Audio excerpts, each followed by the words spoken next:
Oh, really? Yeah, all that stuff has Three dimension in? Yeah. Wow. You can do 3 or 2. Oh, You can do 3 or 2. 3 or 2. So you can do 3D or HD. You need to have glasses on. You have 4 if you watch it on the TV. Yeah. Oh yeah, we got it. I thought he got it. I was like, really?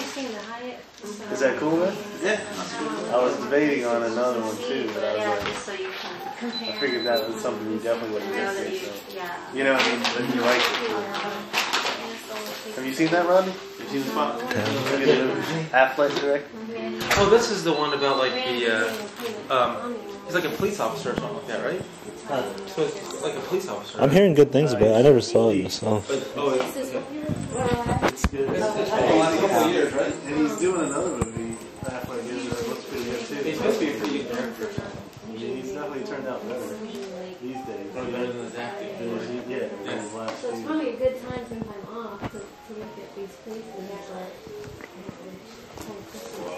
But